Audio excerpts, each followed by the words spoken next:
Welcome to the Practice You podcast. My name is Elena Brower.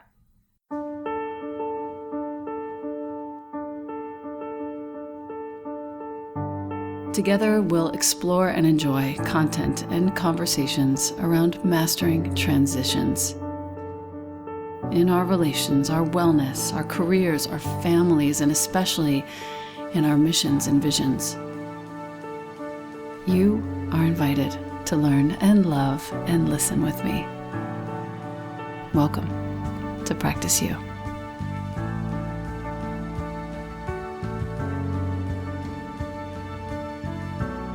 Welcome back to the podcast. I have with me today longtime friend, dear teacher, colleague, guide. She is the founder of the Center of the Cyclone, which is an immersive meditation experience. She is a fellow sober sister. She's also the co-founder of Club Soda, which is an event series that explores sobriety. She's been featured in Vogue, Harper's Bazaar, Elle. Guess who it is yet? No, you can't.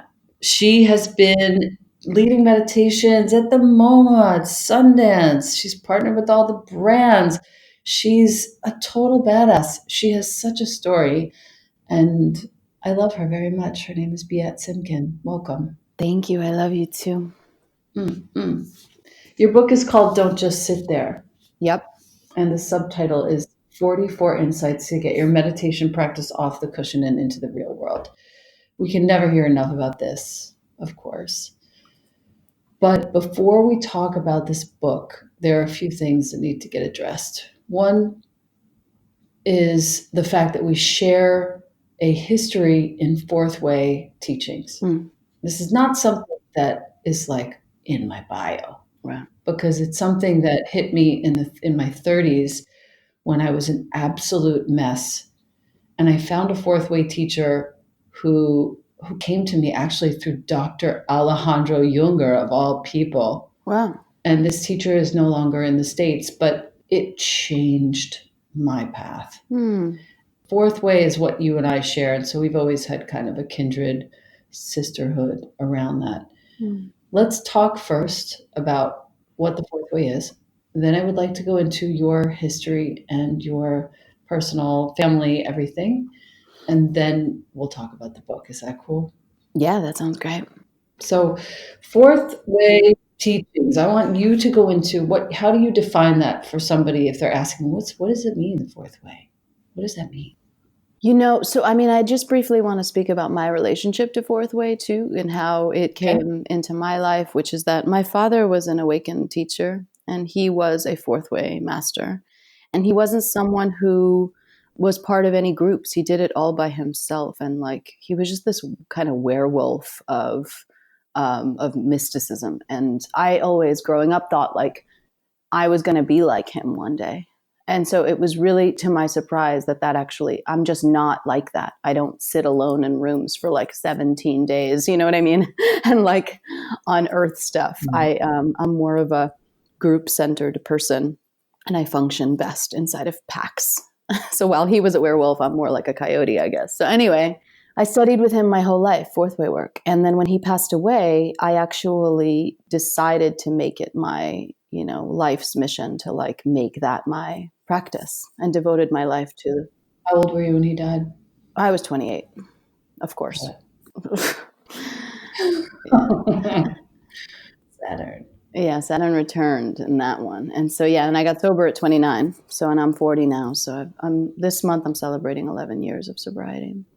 I'm clapping. My arms are in the air. My heart is open.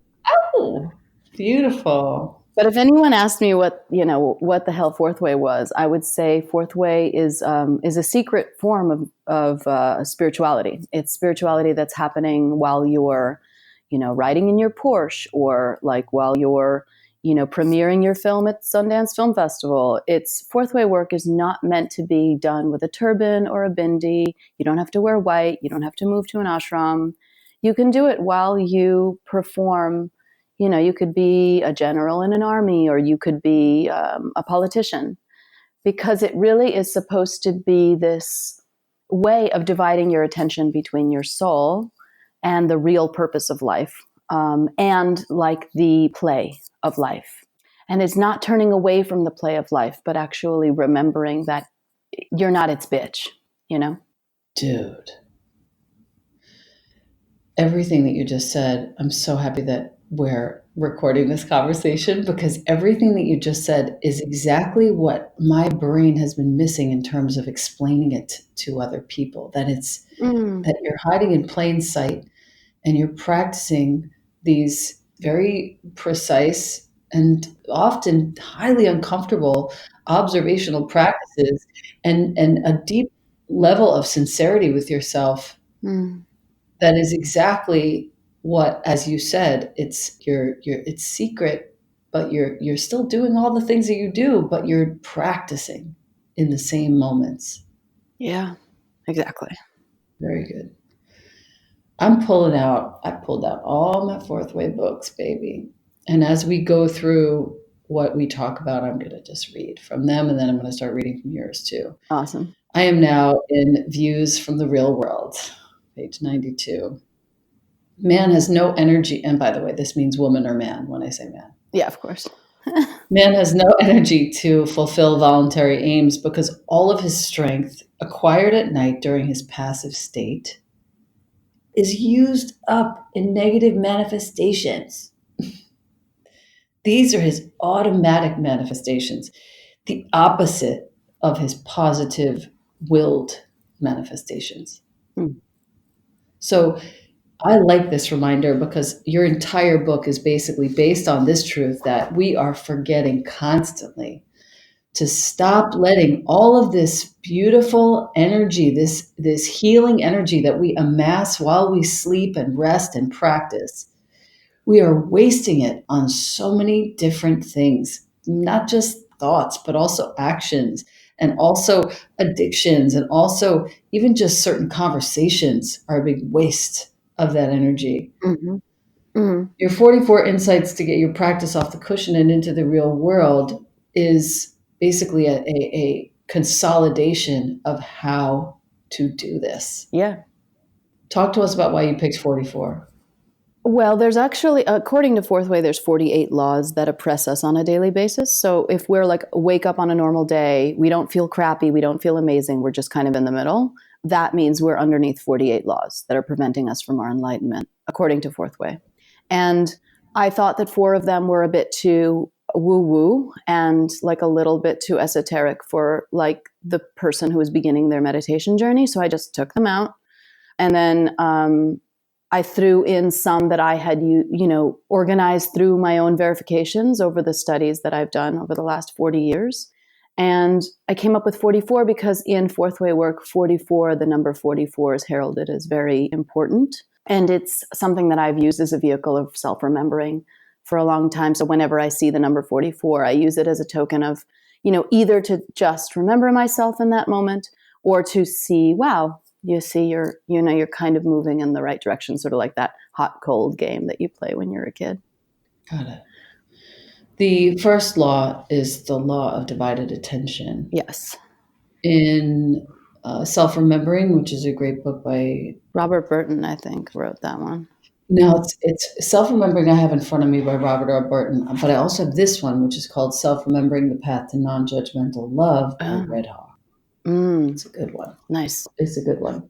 His, and I'm on page 105 in that book, Wide Vision. This split attention can include what is called field attention.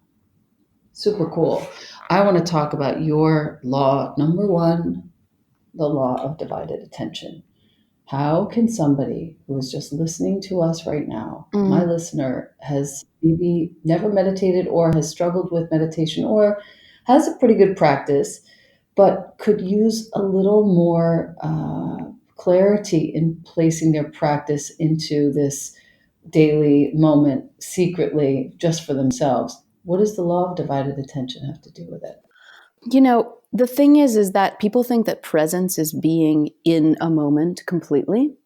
I think there's a lot of misunderstanding about presence. So you'll meet a lot of, I don't know, you roll in the yoga community with me sometimes, right? So like you meet these people who are like really googly eyed and what they're doing is like gazing at you in this really weird way. And they're doing it in an effort to show you how present they are. Do you know what I'm talking about, that person? I do. I almost want to say no, and then there's another little sinister part of me that wants to make a joke about the whole thing. But yes, I do know about that, and I feel compassion for those folks because they are trying so hard to make sure that I know how present they are, as you said, and you're standing here with me. We're good. You know what Yes, I mean? yes, no, totally. I'm not even passing judgment on anyone. I am just as broken and ugly and, human as that person. So this isn't like some kind of a race, but I'm just saying that a lot of people mistake presence for that. And really, in fourth way work, what they're doing is actually called fixated attention or fascinated attention, which is like a queen energy, Okay. which means they're fixated on something in the three-dimensional plane, which in that case where they're meeting me at a party would be me. But what they don't understand is that all their energy is now on me. And so they have no more access to their energy. Their energy is gone from them. So divided attention says if you do not know how to have at least 50% of your attention, or 51, on your soul, on your inner world, you're always going to get pulled out into what's happening in three-dimensional space. 3 weeks ago, my house in Santa Monica burnt down. And a normal person is like, that's it. That's what's going on. You know what I mean? Their house is burning down. When you have divided attention, like you have attention on your soul, to me, it's like, okay, that's what's happening in 3D, but I'm living 51% of my life in 5D. So what's really happening? I'm more interested in that. And I think that's really relevant to what happens in my life and why people are like, why is she so successful or whatever? It's kind of like, because I don't give a fuck, because I'm not out here being like, I'm going to make it work. You know what I mean? Like, Right. I'm inside my soul and I'm asking the universe, or what I call God, and I'm not religious, like, what do you want? And sometimes God or the universe is like, I'm seeing a burnt down house. How do you feel about that, Biet? And I'm just like, I feel great about it because it's what you selected, so it must be right. Right. The second law, the law of identification, this is one that was, no, that's the third law, excuse me. The second law is the law of aim. Such a good one. Yeah. I just want to take us through the first few and then we'll sort of toggle around. Cool. I owe my listener also your personal story if that is something that we get to or that would tickle you to share. Of course. The law of aim, you write, when you journey into your inner world to meditate and awaken conscious, you connect to your soul. You usher in bliss, attitude, and intention, which is what you call the state of love. Talk to me about how this law sits on us and how we are to come get in front of it or out from under it. Yeah, aim is again kind of back to what we were just speaking about, which is like if I'm a business person, which I am, whatever the hell that means, that just means like I care about putting pieces together and having transactions occur, like in the three-dimensional field. Right. A lot of people can get really lost in that. They get so ambitious that they become like they become billionaires, let's say, but they're like, they've totally lost a sense of connection with the bliss of life. And so to me, aim is really remembering that like my primary aim is really just to connect to these higher states. And everything else it's not secondary necessarily. It's just, that's not where it's born. Like I'm interested in a life that has a lot of abundance in it and a lot of money in it and a lot of luxury and fame. I'm into all of it. I just don't feel like the way those things are created, for me, the way that I've created those things is through entering into my primary aim, which is a higher state where I'm connected to a state of love, where I'm in bliss. And to me, like everything that comes out of that state, I'm into. But anything I have to like claw my way to, like by emailing people and like asking for things and like really getting into the nitty gritty of the three-dimensional world and being like, why didn't they email me back? You know what I mean? It's kind of like, Yeah. I just don't want to play that game. And listen, I send fuck tons of emails. Like, I'm not saying that I'm not in the game. I'm just not in the game. I get that. Like I deploy my, what do you call it? Like my personality self to send emails. But when the emails get responded to or not, it's kind of like, cool, I'm already back dealing with bliss. Right. So like the emails either get responded to or not, and I'm just like over here in bliss. It's a level of fluidity. Yeah. The third law, the law of intention. I mean, the law of identification. This one is kind of the first thing that really created a new way forward for me when I was in my 30s. I love that. To learn, I swear, to learn that I was identified with these various aspects of who I was and how I was and how my life was going to look and feel. And to disidentify Mm. was very uncomfortable, to say the least. I would go and sit with my teacher every time, and basically he would just stare me down for, the better part of the first 15 minutes and not speak at all. And I would invariably just weep, Mm. like buckle and crumble. And what I realized in those moments is Sounds that like what I do to my students today. I love it. I love it. But when those moments were happening and I look back on those times and the crawling out of my skin that I would have done, there's actually a chapter in the Overstory, I'm sure you've read, by Richard Powers. Yeah. Where Mimi, who ended up changing her name and becoming a psychotherapist, she does that to her client. She basically just sits with them for 1 hour, stares them Mm. down, and the entire world is revealed to both client and Mimi in that Mm. in that period of time. But what I'm getting at is in those moments where when my identification with all the things that I thought had meaning, thought had value, Yeah. dropped away. Yeah. And the discomfort came in the form of the tears. Talk to us about this. Well, I can speak to two, like, in terms of like the past, I was identified with being a heroin addict. I was identified with being rock and roll. And to me, rock and roll meant self destructive, and it meant being confused. It meant being lost. It meant a lot of darkness. I remember when I got sober, I had to really let go of a lot of identification that I had with people like Charles Bukowski and Andy Warhol and Basquiat. Like to me, it was like, I just thought those people were so heroic. And one day it was like a question mark occurred and was like, what if this isn't like, it's not that it's not heroic. Like, I'm glad they infused your life. And I love Bukowski and Basquiat and Warhol. It's just that, like, what if you don't need to take all of their characteristics to become your true self in essence? And I had to let go of a lot of preconceived notions about the word cool.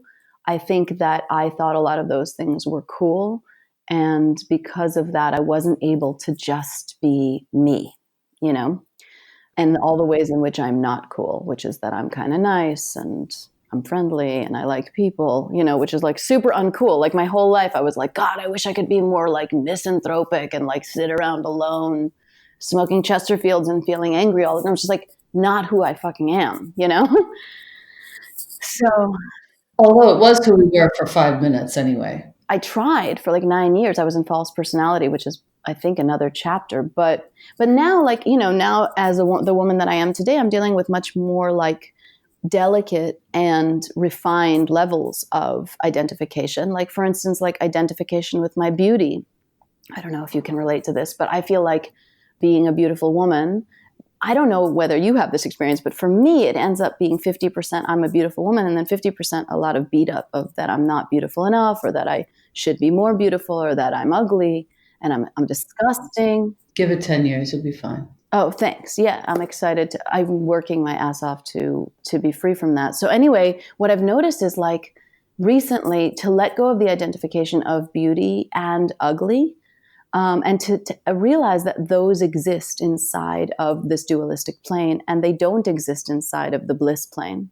Again, the mind plane versus the soul plane. Right. And then when I just yesterday, I was just sitting there and just being like, I am a disgusting, dirty, ugly, dying machine. And I'm also this gorgeous, succulent, sexual, beautiful bombshell. And to feel both of those simultaneously, it was like something got free inside of me where I was able to truly embrace and feel all of my beauty, and beauty and ugliness. Like all of a sudden, I was like, oh, this is a mind fuck game. Like, this is me being identified with one thing or the other and not free. And then on page 29, you teach us about the verification point to get sort of out from under or actually live above this law. Yes. You say, notice moments when one of your identities is threatened. See how attached you are to things going your way. Consider that this may be identification at work and take a moment to observe ways you identify. Mm. You may identify as a winner. So if you lose, your very identity is threatened. If you identify as right, when you're wrong, you become angry. Ask to recognize these moments in meditation, on and off your cushion, and split your attention when they arise. You say, such good instruction, my girl. I mean, it worked for me. Yeah, no, it's really good.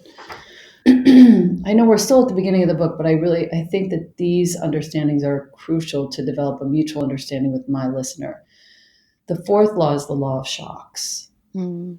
And this is kind of where we are responsible for creating these conscious shocks and loosen up, listener, on your definition of the word shock, because it's not the scary, wow, wow.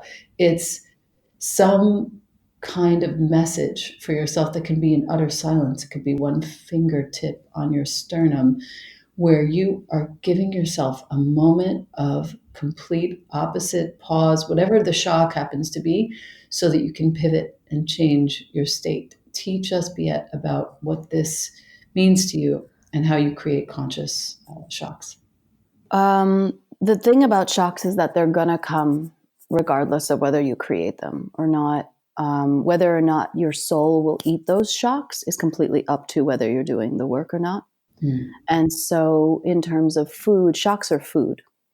They're food. To me, it's like the speed at which I can comprehend God's message for me or the universe's message for me is much slower if I'm not being hit with shocks. So again, my house burned down 3 weeks ago. And my first thought was like, okay, what are you saying? That's it. I just wanted to know what the message was. Right. And it was also, I know we're going to talk about my story later, but I had a daughter 14 years ago who died of sudden infant death syndrome. And the anniversary of her death was January 2nd.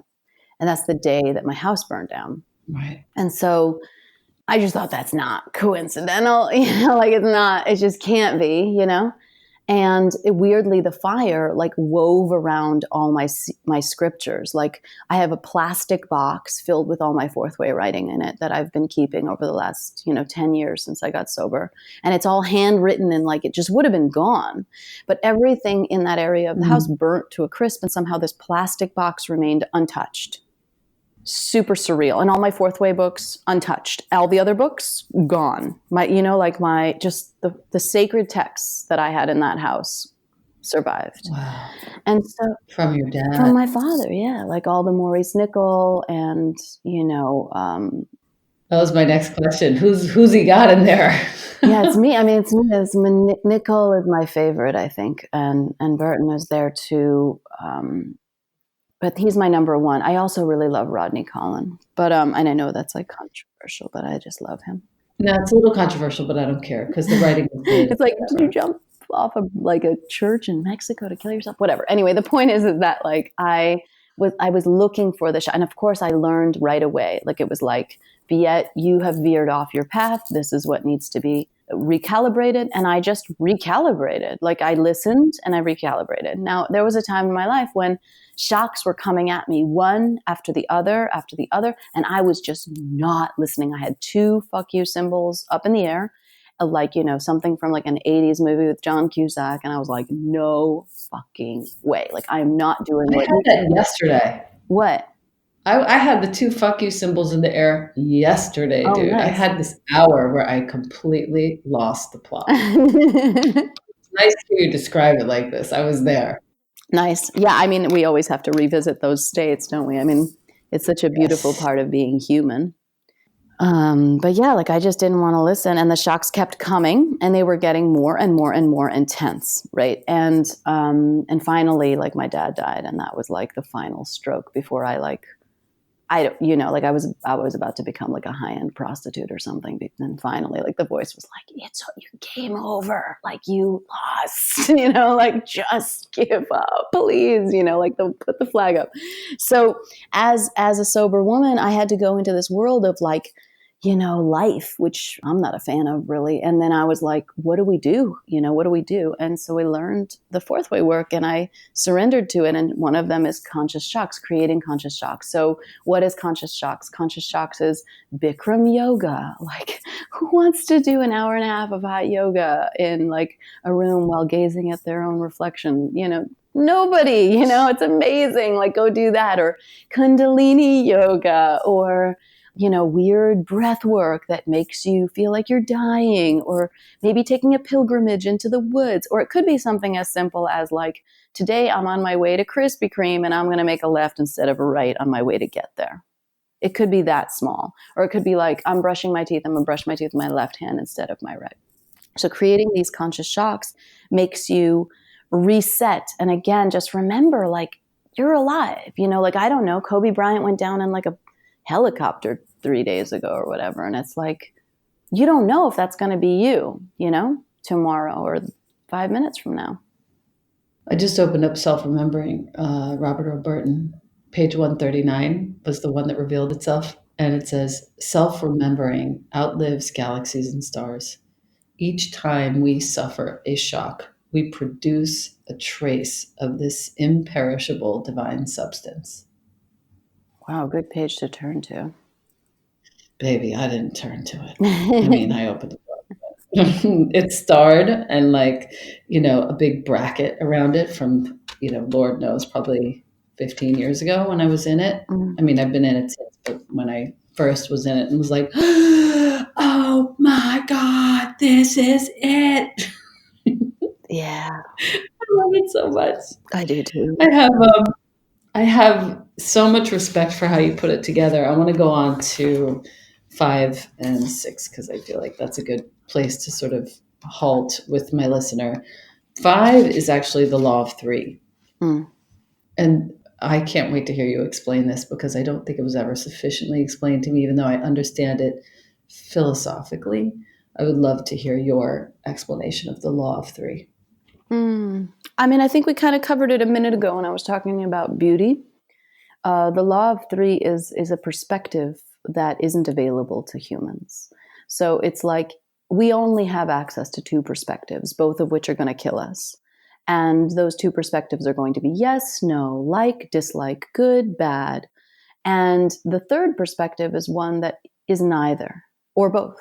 It is living in a state of contradiction. And the law of 3 says we need a third force to enter into our lives to be able to do anything, right? So on like a super like rudimentary level, it would be like if your house is a mess, right? Which I know yours is not, but do you know what I mean? Like if your house is messy, right? Like you have some crap around, whatever, and then your mother-in-law calls and is like, I'm coming over. And then all of a sudden you're running around the house like cleaning, right? So that's like a third force in a 3-dimensional plane. But I think that on a higher level, like we're just looking at like, again, I'm tired of like dating the wrong guy, dating the right guy, dating the wrong guy, dating the right guy. It's sort of like the little, what is that book? The Goldilocks and the 3 bears, right? So the third force, the law of 3 is that third bowl of porridge. It's like, I don't know why, but this, and the porridge doesn't exist in the third dimension. That's why most people live a life of complete misery because they're either eating a small bowl or a big bowl or a small bed or a big bed. And they're just in therapy all the time being like my problems, it's kind of like, so to live in the third law is to say like, no, like I'm not going to be a bitch to this dualistic plane. Like I am going to find what the universe's perspective of this is. And again, yesterday when I had that moment where I was just like, I'm ugly, I'm hideous, and I'm beautiful. Like when I really could see them both at the same time, I was like, oh, fuck, that feels so good. Like so relaxing, like as opposed to like, but I could fix the cellulite. And it's like, I don't have time for this shit anymore. Right. And also, like I said, within the next 10 years, you're going to realize that it's magical that you even made it this far. And you're just beautiful. Like there isn't any ugly, there's just utter magnificence, even on the days when you're sick with the flu. Like Mm. that's just who you are. The verification point for the law of three is a practice of neutrality with regards to reality, which I really appreciate. It's something that I also learned in Kundalini Yoga from some great teachers. You suggest that when one were to receive bad news, you greet it with the same Mm. sort of attitude as you would with great news. A little bit of wonder, a little bit of appreciation, like, oh, my fucking house burned down. Holy shit. Totally. You know, what you ask in the book, what opportunity is available that I can't see yet? Mm. I'm trying to teach this to my kid who's 13. It didn't go super well last night, but it got better this morning. It's like, not everything's going to go well. Mm. That's so true. You're not seeing it all yet. You can't possibly be seeing it all yet. I'm not seeing it all yet. Right. No. The law of self-remembering is the sixth law. Yep. And this, I think, it's important to explain this to my listener because we've mentioned it now many, many times. What does it mean to remember myself? In my understanding, it just means, whoa, catch yourself when you're about to scream at your kid. Catch Mm. yourself when you're making that wild face. Catch yourself when you're getting super worked up over something that just does not call for that level of intensity. Mm-hmm. Explain this to my listeners so that we can be on the same page with you. What is self-remembering? I would say it's all of those things as well. And to me, there's self-remembering and there's divided attention. So divided attention is just the efforts that I make. And so, yes, having a moment where I actually see myself screaming at the taxi driver or, being mean to my husband or whatever, like those are extraordinary moments of self-remembering. But another form of self-remembering I find that is more delicious, or like I can't say I would choose one over they're all kind of unified, but is to see again, to see the divine, to see who I actually am, to see timelessness, to see who I was before I came here and who I'll be thousands of years from now, and to see the energy space that is right above us. Right in fourth way work, it says that the heightened state is always right above us. And to me, self-remembering is jumping into that state. So while everyone is like in this cloud, I jump and I'm like, oh, there's like space above this cloud, and that's actually where I am. That's who I am. I'm not any of these things that I'm identified with. And I think it's also like that state right after you see the ugliness of yourself screaming at someone or being, whatever. Like I feel like there's this beauty, again, because it's like, okay, those are my mechanics, but that's not really who I am. Right. I am called to skip to page 129 when we talk about the conscious suffering, necessary suffering, and unconscious suffering. You say that you're mentioning the passing of your baby, your first baby Yeah. girl. Now we have a second baby girl, Yes, thank God. thank God, who looks like Frida. I love her. Oh my God. I'm obsessed with this baby. That's my baby right Thank there. you. There are a few baby girls on the planet. Yours, Radha's, and Gabrielle Lyons, little girls. I want to Oh my eat them God. to get the three of them together because they're all roughly around the same Yes. age. That was the beginning of the end of your old life. Yeah. I mean, you had other shocks, obviously, but that tragedy really did set you on a new path. That was very major. In what ways can you describe the differences between conscious suffering, necessary suffering, and unnecessary suffering? Yeah. So unnecessary suffering is like everything we do all day long, like shame, guilt, self pity. Oh my goodness. The list just goes on and on. And does that mean that it's not necessary? I don't think so. I think it's actually necessary, but we can actually be rid of it. And that says a lot, right? To say, okay, I understand that self pity is necessary by the way that it's part of my mechanics, but I don't actually have to live with this, you know, as part of my process forever. I can be free of it. Now, the way I've understood it as a man number 4, which is what we call in the work, someone who's tasted enlightenment and yet still has to taste hell over and over again, over and over and over again.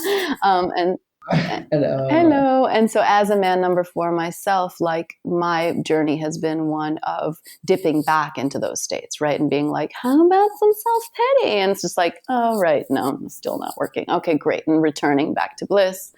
Then there's necessary suffering, which in the work is described as, losing a child or losing a parent or having your house burned down or, having a terminal illness. Like those are necessary forms. And that's the universe's way of actually burning off your karma and like sculpting you into the David.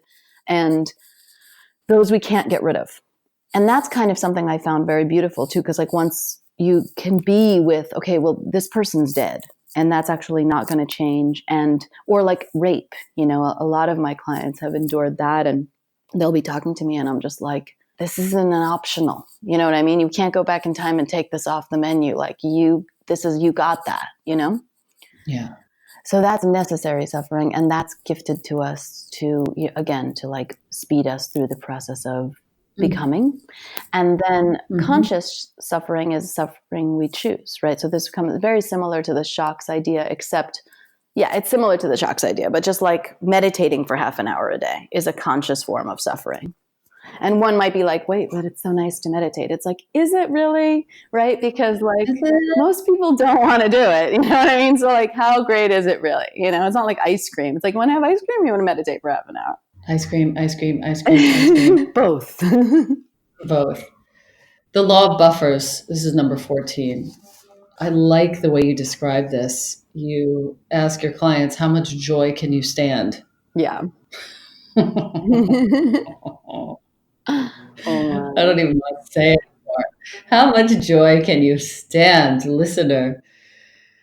How do you teach the law of buffers to your people? This is such a good point in the fourth way work. And I don't think I understood it better than I did after reading your book. Oh, I'm so excited about that.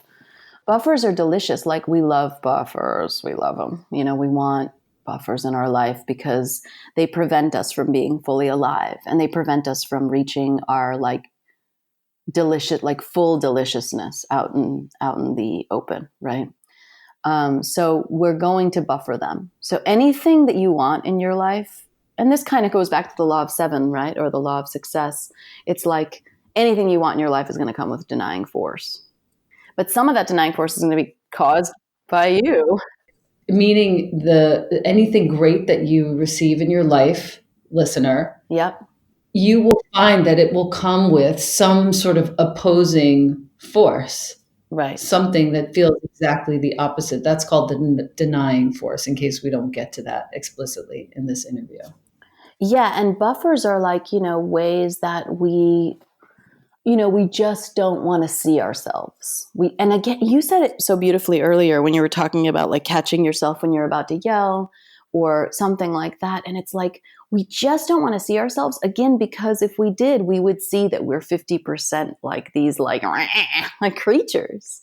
Creatures. And to truly love yourself, to truly show yourself to the world, to truly become is to no longer be hiding those parts of yourself. Because when you stop hiding them, they kind of stop being so destructive. When they're in plain view, like you just shine the light on them and it's like, oh, well, it's just ugliness. Like, and then it's not really that ugly anymore. It would be sort of similar to like one of those weird animals that lives in the dirt and like has 17 eyes and like 5,000 legs. And it's like, what is that? But you shine the light on it and you're like, oh, that's interesting. It's like, it stops being so scary. I definitely have noticed that with regards to parenting. There are faces that I've made where I'm just like, who on earth? What is that? And I would go to the bathroom instantly, just say, hold on one second. And I would make the face I was just making in the conversation that I was having. And wow. See the creature. Yeah. That's one of the conscious shocks that I give to myself, because that face is unacceptable. Yes. I love that. We have to see how we buffer reality. We procrastinate to buffer the brevity of life. We are pretending we have all the time in the world. We feign apathy toward unrealized dreams. Yeah, like I don't care if that happens. It's like, yeah, you do. Bullshit. Yeah, you Bullshit. Yeah, do. you do. Yeah, you do. You care if that happens. Why would you put a buffer? Meditation, you say, meditation and asking. Meditation and asking. We're on page 76. Empowers you to embrace tenderness, break beyond buffers, and kiss the frog, entangling yourself with its messy sliminess. I turned to Jonah after an episode like that, and he has tears in his eyes, and I have tears in my eyes, and we're both sorry, both of us, for the things that we've done or said or whatever, or thought, whatever. Mm. Kissing the frog. We're just kissing the frog. We're getting it out in the open. We are apologizing profusely. We are reconnecting. We are dissolving whatever shame was in the way and recalibrating. And what does the frog turn into when that happens, when you kiss the frog? The frog turns into the really handsome prince who just wants to kiss his mom. So cute. So cute. Oh my God. He's so beautiful. Oh my God. He is. It's such a scandal. He's now almost, he'll be 14 this year. He's going to be a heartbreaker. It's true. He already is. Oh, God. Already is. Such a sweetie, though. Yeah. Very, very generous kid. That's what I always remember him as, is whenever I see him, I'm just like, you are so sweet. He's a sweetie. I wish I could just go through the whole damn book, but the book is called Don't Just Sit There. Can we just go to the 33rd and the 44th and then call it in? Yeah, let's call it. What are we going to? 33, the law of death. Mm-hmm. This is all up in my space right now. I have people 28 years old, beautiful girl, dying in the next 2 days right now. Yep. I've got, oh my God, prayers up to Lucy. I've got death all around me. There's several friends who have friends who are dying. There are lots of young people, not people who live a full life.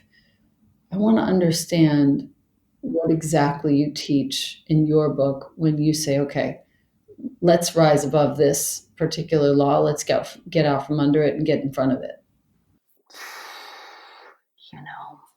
So I'm like a real Care Bear, just to be clear to all the listeners. Like I wrote that book and I don't, the way that I teach, like it's almost like people have said that it's like channeling. Like I have no idea what I wrote in that book, but I can answer the question now, and it's going to be different, and it always weaves back. Like that's when in that book was years and years and years of verifications, and that's why the book is centered around verification points. But I can speak to today. Like wow, death is so beautiful. Death isn't something that can be taken out of this particular mix. Like we came to this planet because we wanted death to be part of the mix. And I think we made certain agreements so that we could experience those things. And my mom, it seems like I've read a lot about you and your mom, and we've spoken about your mom. And I just feel like the mom relationship is so intense. And my mom died when I was 6, Wow. Like what is the karma of that? I was almost 7, and this beautiful woman who was like the center of our family just up and died of pancreatic cancer. And it completely changed my life. Like it took me like 30 years to identify as the woman, as the baby, as the soul that I was prior to that loss. To me, like after she died, it was like everything was like I was a motherless child. I was an orphan. I was, broken. I was heartbroken. I was all alone. All of these things became my identity because it broke my heart so much. And then later on, I realized like, no, actually, like who you were was already written. Like I came here a certain way. Yeah. And the agreement that I had with my mom that she was going to die, that was part of it, but it wasn't the whole picture. Like I already had the soul that was going to and was ready to withstand that death. And so I would say to like any listener, like whatever deaths you have endured, whatever deaths you're going to endure, whatever, and your own death, you just have to remember that it's laden with bliss. It isn't a punishment. It's laden with bliss. And wherever we came from is a place where bliss is everywhere. It's not like Earth where it's a little bit of bliss and then a bunch of bullshit. Right, right. I want to read you the verification points so that Yeah, please do. relevant to the listener, and second of all, because I know exactly what it feels like to write something and then completely forget what was written. That's me. Ask what was said and be like, well, I don't know. I don't know. We're on page 162, the verification point for the law of death, number 33. In your journal, write your eulogy. The one you dream will be delivered at your funeral. If you've ever delivered one, you know the form and style. If you haven't, look up, Google eulogy speech for samples. This exercise is a powerful tool to get clear on the precious value of passing moments, hours, and days. It's like a compass rose you can use to determine the North Star of your life and see any misalignment between your dreams and your daily actions. Based on these gaps, here's the gold. You can then align what you do every day to your dreams, propelled by a new sense of urgency. This is very good. That's why I wanted to read it. As you write, play a piece of conscious music, perhaps something from the works of Hildegard von Bingen. Such a smart call, too. Once you've written the talk, have a loved one read it aloud or read it aloud yourself. Beautiful. It's a lot about buffers when anger comes up and sadness comes up, that, around death. It's you're aiming people toward back to the bliss and the pleasure of neutrality in this one, which I appreciated a great deal. 44, the law of crystallization. You thought I was going to talk about crystals, didn't you? Well, I'm not. Not in this When you book. crystallize a habit, a practice, or a belief, it melts into you so fully it's nearly impossible to shatter or alter. After thousands of hours of gratitude practice, for example, you can reach a takeoff point where a grateful mindset propels itself. It's actually difficult to leave this state because it's fossilized into your being. When you crystallize a new practice, it typically takes a major shock to lead you back into the waters of an old one. It's really well written. The crystallizing a desired state. Let's just jump off there. Yes, it's so good. This is in this fourth way work called Creating a Deputy Steward. And what that means is we are made up of thousands of warring eyes. And in the work, it's called eyes, like the letter I. And basically it means identification points, which are all in contradiction. So I have a part of me that wants to work out, and then I have a part of me that wants to sleep in. I have a part of me that wants to eat carbs, and then I have a part of me that, doesn't. I have a part of me that wants to have sex with random people. I have a part of me that wants to be monogamous. These things are, forget about it. You know what I mean? Like, what are we even talking about? So if you live a life where you're being pulled along by all of those things, you're basically just a slave. And they are, in the fourth way work, also described as slaves. They're servants that have been left alone, basically. And they're kind of like, do whatever you want, And it's like, what happens when you leave a bunch of employees to do whatever they want? Nothing. You know what I mean? Right. Someone has to be there to be like, now we wake up, now we make the bed. So crystallizing is so beautiful, because once you've crystallized a certain way, you see it in certain people. Like when you meet someone who's crystallized in certain aspects of their life, it's palpable. Like I remember meeting Maya Angelou when I was 17 years old, and I just, she did a bunch of things. She read me a poem and she did her spiel, but it was something about just being in her presence. I started to shake and cry. I was just so moved by this person who had clearly crystallized something. And so I do believe that when we allow ourselves to pursue these laws and to excavate them over and over and over again, which is really what the book is all about. It's all about returning to these laws over and over until you finally see that hideous face that we were talking about. Right. you can fall in love with who's hiding behind there. It's that whole Wizard of Oz thing, it's like you get in, it's like Mhm. a dude behind. There's no, you thought it was this one thing, but it's like a little guy in a machine being like, Yeah.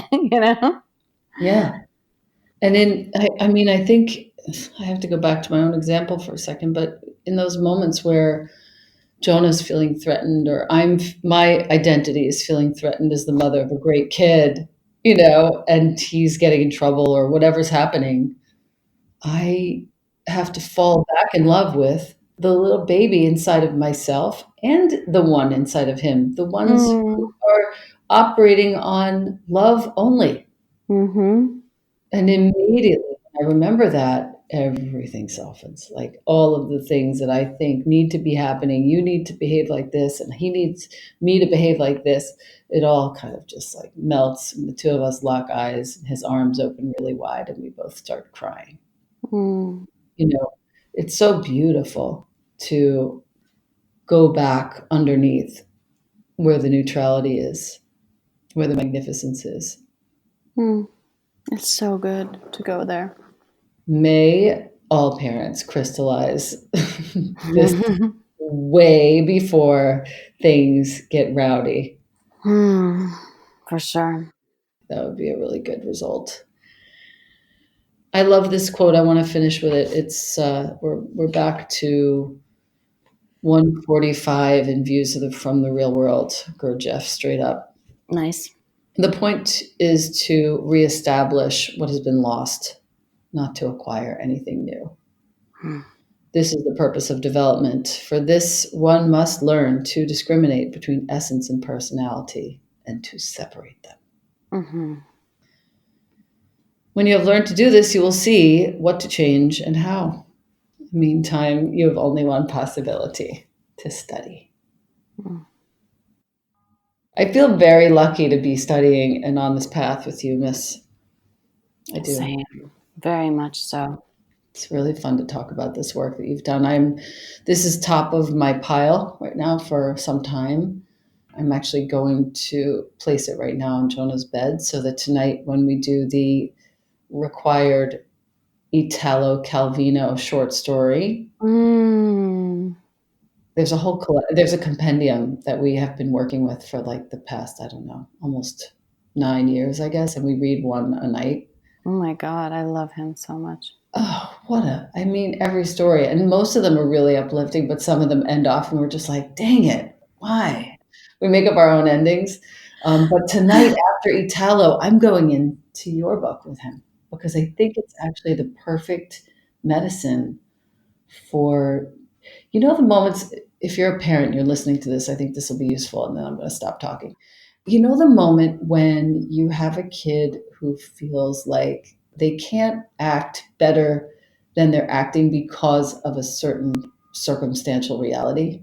Right, Like, this is happening, mom. So how can you fucking expect me to do X, Y, and Z when this jerk is in my whatever space, or right. this is happening in the classroom or the play, whatever? And this is like, that's the parts where you're like, okay, you actually have to do it then too, right? Right.